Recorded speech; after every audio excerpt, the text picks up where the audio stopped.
Hi Chris, thanks for allowing us to interview you. Thank you. Maybe we can start by just finding out a bit about what your background is and what made you interested in learning Tai Chi in the first place. My background was doing sport, mainly team sports.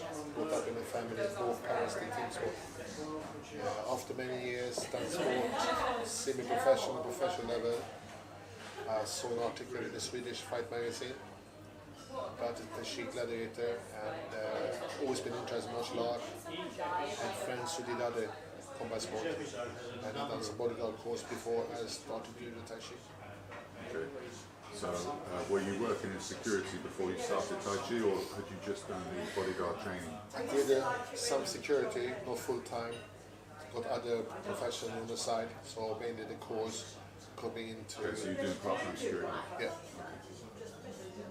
Okay. Cool. And so, when you started Tai Chi training, what sort of training did you begin with? We started with a short form square, the Wu style. The guy wrote the Tai Chi gladiator article and created what I understood. Then we finished that, was the run form, some applications, some pushing hands. Okay, so from an early stage you were doing the square form, pushing hands exercises and some applications and so on. And you were training with Dan Doherty at that time? That's correct. Okay. And what, he was visiting you guys in Sweden for seminars and workshops, was that with you? Correct.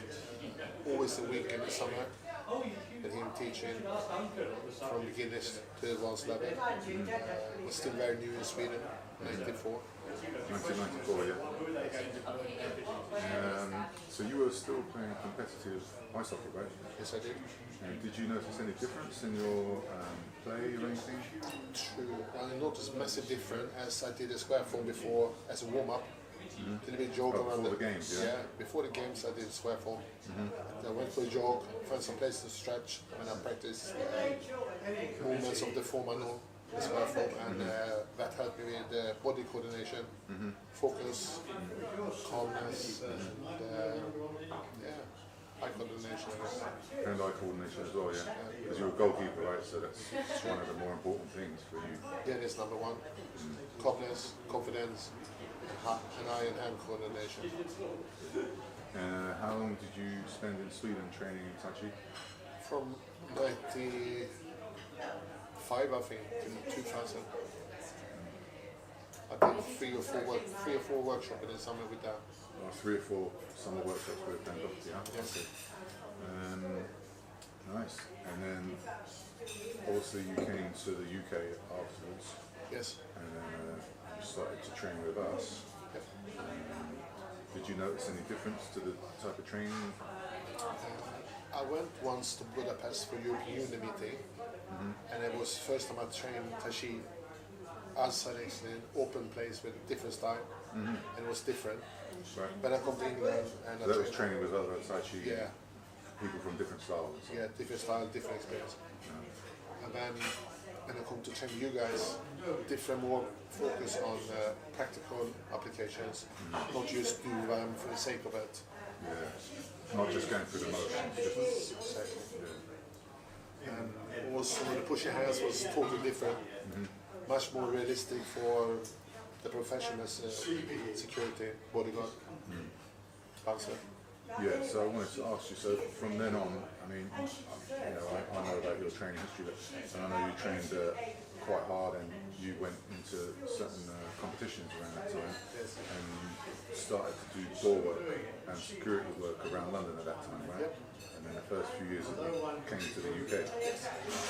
And how did you find your competition experience, and what do you think you got from it? What I noticed first, you got very calmness in situation that could be very scary from the training with you guys and the competition, and also is increase your experience in other sport before you was young, which was used when on the game it could be very hairy, bad or good, so you just had to stay focused. Okay. Competition was also the same benefits. Yeah. Awesome.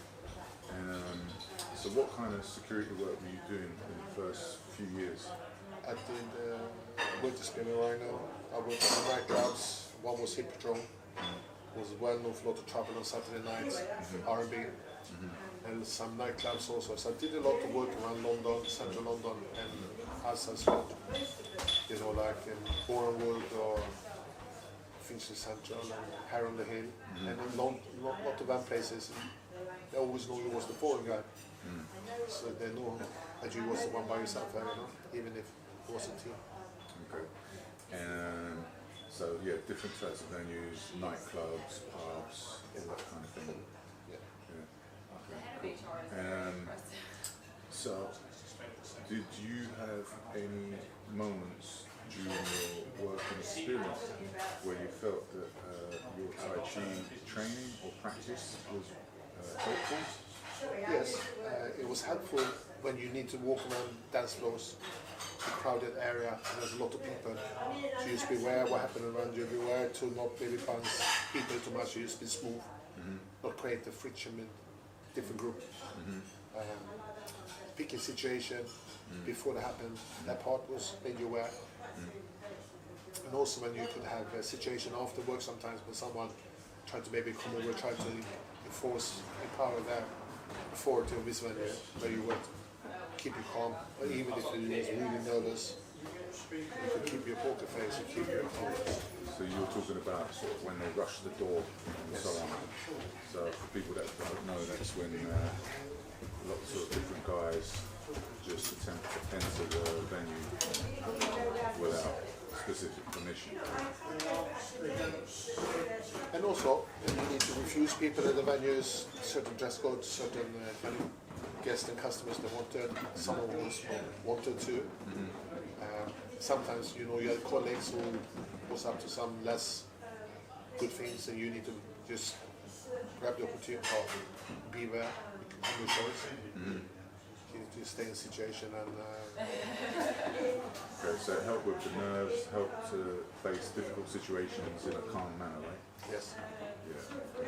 Very important over my years. And in terms of like practical usage, so if things ever got physical, what type of the Tai Chi training skills did you find particularly useful?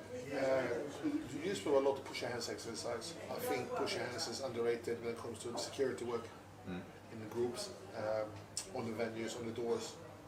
Deal with people who are drunk, deal with aggressive people, and also, because how I see it is be calm. You can't try to use brute force. Was one of the good concepts about Tai Chi, not use brute force. Use technique, eight forces. Yeah. Have you got any specific examples that you can think of? Yeah.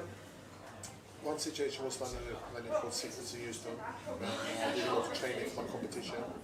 Actually, I think I've already been fighting in Oxford, British Open. Someone tried to cut me with a glass, and instinct used gene. You pushed him, used an instinct to get them away from you. And I was surprised how light it felt. It was the big guy, 5'11", and it was used push. And that position also, that situation specific, I noticed how you're unconscious to go over. You use your training, you use your natural instinct from training, the good techniques you learn, and so it just sort of came out of you quite easily. yes. And there's been quite a few incidences like that, I believe. Over the years, a lot. Yeah. And just in terms of your current training, I know that you've spent a lot of time doing a lot of internal strength training. Yes. And in the last few years, you've concentrated a lot on the final exercise, the meditation exercise. Yes, that's right. And what benefits would you say you felt from that? It was a long, interesting journey inside yourself, from where you started till where I feel today. Calmness, more composed, and also that, the breathing exercise help you to breathe through the nose, help you with the health, have not been sick, feel more healthy, also make you more clear and aware of what's the right journey to do in the future. Interesting. And would you say that, because I know that security work can be quite stressful and you're working long hours, late nights and so on, would you say that it's been helpful managing the stress from all that type of activity? You know, like if you have a stressful situation at work and then maybe, I don't know, would you suggest that it helps dissipate that negative stress more easily? Yes, it does. And also the benefit from breathing through your nose all the time. Happy when we're calm, happy at a different sauna, very calm, very relaxed. You can be much more positive. You don't take it as personally all the time. A lot of early years you maybe took it. So there's less stress when you come home, much easier to relax. And the next day you took it less negative, you was much more in a better place. Okay. It was a big difference. And have you got any areas of Tai Chi that you want to explore further in the future, or where do you want to go with your training now? I want to put more time and effort in the weapon forms, weapon training. And see how that change your understanding. I would also like to practice more my pushing hands with the 6 secret words and 8 forces. How that could be, even from a good understanding, to use the leverage, postures, stuff like that. You know. But I still want to do that more, much more. And see the world. It would be nice to go to Buddha Mountain or Hong Kong and do the rest of them. Go more daily instead of just do the last one. Awesome, brilliant, Chris. Thanks a lot for sharing all that. Cheers.